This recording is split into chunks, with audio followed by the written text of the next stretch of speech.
8월 30일 금요일 선거권의 혼술 시작하겠습니다. 지금 법무부 장관 후보자 조국 후보자 인사청문회가 아마 이 정인 채택 문제로 사실상 무산될 것 같습니다. 민주당에서 조국 후보자의 가족들이 정인으로 나오는 문제에 대해서 결사 반대를 하면서 인사청문 계획서조차 국회 상임위 법사위를 통과하지 못했고, 그래서 정인 채택 문제로 아마도 인사청문회가 무산된 상태에서 지금 현재로서는 그렇습니다. 임명을 강행할 수가 있습니다. 문재인 대통령이 이렇게 되면 임명을 강행하겠죠. 인사청문회도 안 하고 지금까지 계속 어떤 처리도 안 했기 때문에. 그리고 또 지금 여건의 상황을 보면은 문재인 대통령이 임명 강행, 무단 임명입니다. 인사청문회도 없이 그냥 하는 건 무단 임명하는데, 이 무단 임명을 하기 위해서 좀 판깔기를 하는 그런 모습조차 보고 있습니다. 분위기 딱 여론 조성하고 있는 거죠. 지금 때 맞춰서, 그러니까 집권 세력에서 언론과 검찰에 대해서 거의 노골적으로 악에 바친 듯한 이런 말들을 쏟아내면서 야당 또 언론 나가서 검찰 압수수색, 조국 후보자 주변 압수수색했던 검찰, 그 중에서도 윤석열 검찰총장 직접 겨냥해서 직격탄을 날리고 있습니다. 자, 이해찬 민주당 대표 이렇게 하겠죠. 검찰 압수수색은 나라를 어지럽히는 일이다. 검찰이 수사권 정당하게 행사하는데 그것을 나라를 어지럽히는 일이라고 합니다. 여당 대표가. 이인영 민주당 원내대표는 또 정치검찰이다. 이렇게 이야기하고, 이해식 민주당 대변인은 반민주적 행위다. 검찰이 지금 반민주적 행위를 하고 있다는 겁니다. 반민주적 행위라면은 민주 세력을 탄압한다는 이야기인지 도저히 납득이 안 가는 그런 이야기들을 쏟아내고 있고, 그러니까 그 전에 윤석열 검찰총장에게 현 집권 세력에서는 거의 영웅 취급을 해줬습니다.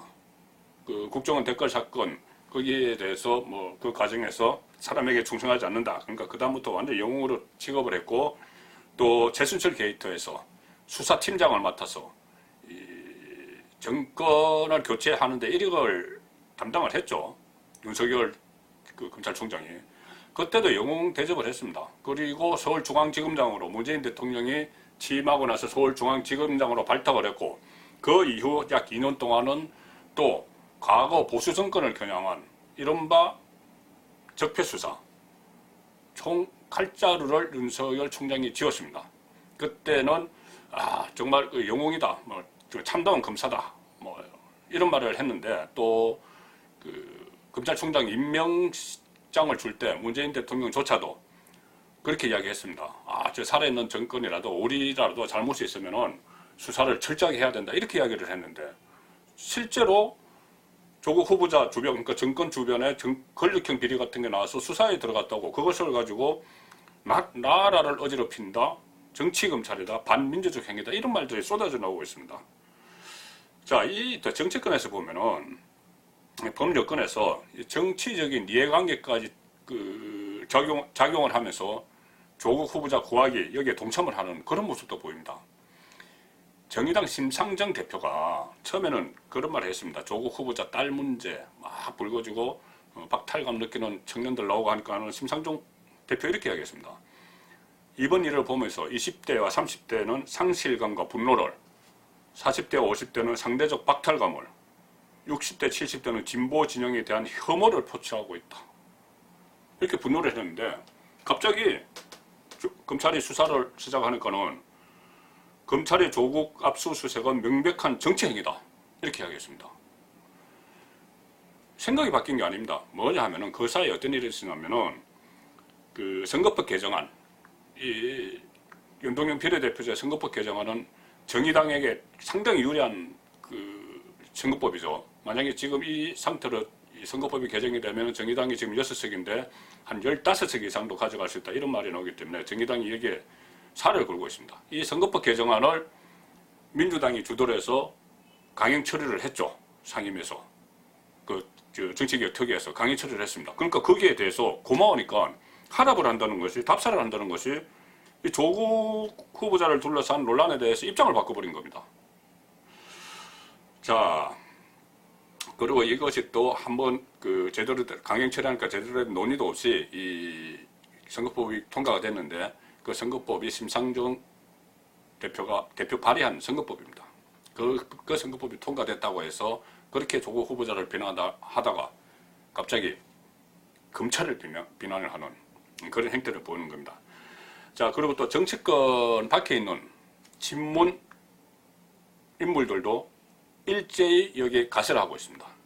유시민 노무현 재단 이사장, 그동안 왜 말이 없느냐 이런 소리를 많이 들었죠. 겨우 이제 지금 나와서 방송에 나와서 한다는 말이 앞뒤 안 가리고 검찰 욕하고 야당 욕하고 무조건 조국 편드는 그런 행태를 보이고 있습니다. 유시민 이사장 이런 말을 했죠. 악당들은 주인공을 제압을 못하면 가족을 인질로 삼는다. 이 가족들과 관련된 여러 가지 뭐 학원 문제나 웅동 학원 문제나 딸 취업, 또 아들도 그렇습니다. 아들 취업 문제, 특혜 문제, 또 뭐 여러 가지 의혹들이, 가족들의 의혹들이, 혐의들이 어떤 것은 사실로 거의 드러나고 있는데도 가족을 인질로 삼는다. 이렇게 이야기했습니다. 그러면서 검증을 하고 있는 언론, 비판하는 야당, 또 수사하는 검찰, 이것을 싸잡아서 악당으로 매도를 했습니다. 그전에는 검찰을 영웅 취급하다니 이제 악당으로 매도까지 합니다. 그런데 유시민 이사장은 본인 스스로도 보건복지부 장관, 노무현 정부 때죠. 보건복지부 장관 후보자로 인사청문회를 받으면서 여러 가지 의혹들에 휩싸였습니다. 지금은 본인이 그때 별거 아닌 것처럼 이야기를 하지만은 당시 제가 그 상황 신문을 언론을 다시 찾아보면은 상당히 큰 문제들이 있었습니다. 그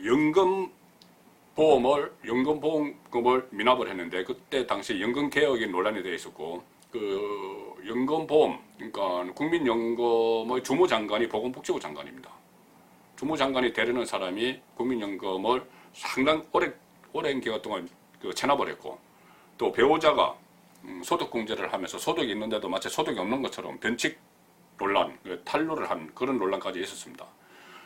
그러니까 나중에 유시민 단추 후보자는 반성했다, 교만했다, 내가 교만했다, 그런 말까지 했습니다.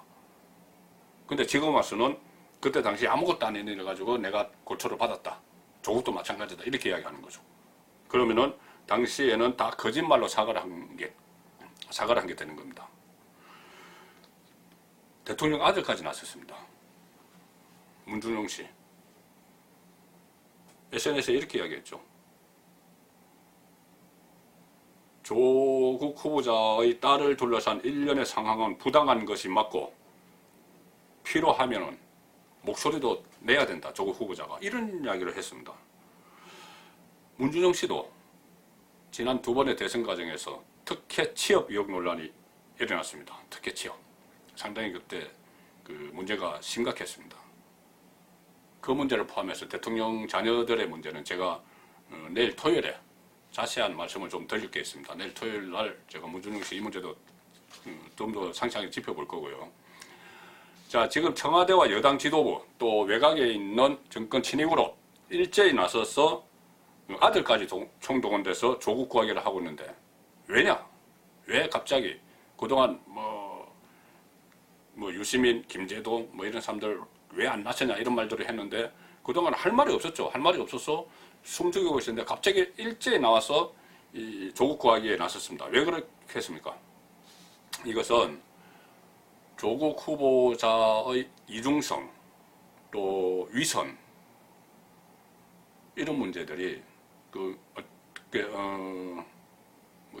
개혁주의자냐, 아주 참신한 진보냐 이렇게 했는데 하나씩 그 끝풀이 벗겨지니까 위선이 막 드러나고 있죠. 그러니까는 이것이, 그리고 또 조국 후보자는 문재인 정권에서 촛불의 상징처럼 그렇게 떠받드는 인물입니다. 그러니까는 이 논란이 문재인 정권 전체 문제로 비화될 조짐을 좀 보이고 있었습니다. 그리고 실제로 문재인 대통령 지지율, 정당 지지율이 폭락을 하고 있는 이 상황이죠. 그러니까 이 상황을 바꿔놓기 위해서, 국면 전환을 위해서 지금 일제히 나오는 겁니다. 한국갤럽 여론조사를 보면은 일단 조국 법무부 장관 후보자가 장관에 적합하지 않다. 이런 의견이 상당히 절반 이상으로 상당히 높게 나타났습니다. 처음하고는 완전히 다르죠. 거기다가 또 문재인 대통령 더불어민주당 지지율도 동반 하락하고 있습니다.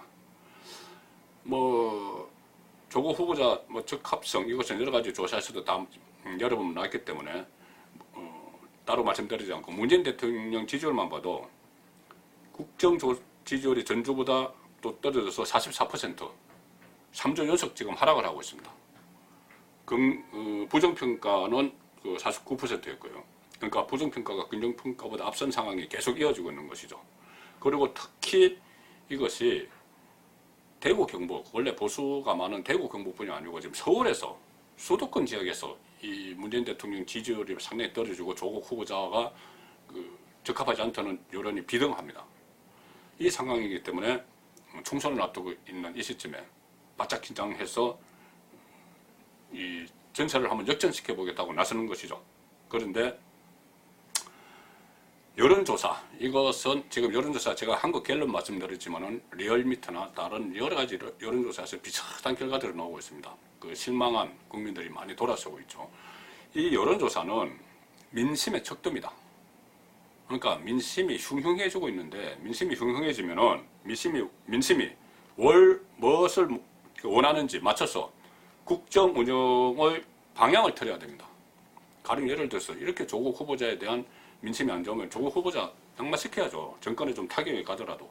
그런데 그대로 밀고 가고 있으니까는 결국 지금은 이 정권이 집권층이 민심에 맞서고 있습니다. 민심이 잘못됐다고 생각을 하고 있습니다. 본인들 기준만 가지고. 이 와중에 지금 문재인 대통령은 모레죠. 9월 1일 해외 순방 갑니다. 동남아 3개국. 지금 한일 관계, 한미 관계, 남북 관계 얼마나 중요합니까? 사방에서 패싱당하고 얻어터지고 사방에 동료 도와줄 나라 하나도 없고 이런 상황에서 그거 다 내팽개치고 놔두고 동남아 아무 현안도 없는 동남아 갑니다. 동남아. 태국은 공식 방문합니다. 미얀마와 라오스는 국빈 방문합니다. 국빈 방문은 저도 청와대 출입할 때 이 대통령의 해외 순방에 자주 가봤지만 국빈 방문하면은 정말 융성한 대접을 받습니다. 공항에 내려서부터 의장대부터 나중에 그 나라를 떠날 때까지 엄청난 융성한 대접을 받습니다. 부부가 마찬가지입니다. 자, 지금 문재인 대통령이 조국 문제, 경제 문제, 외교 문제, 남북 문제 다 놔두고 동남아 여행을 갈든지 뭐 여행이라는 표현을 내서 그렇습니다. 동남아 순방을 갈든지 여기서 문재인 대통령의 지금 국내 상황 인식을 그대로 보여주는 게 아닌가 그런 생각을 해봅니다. 정권의 혼술이었습니다.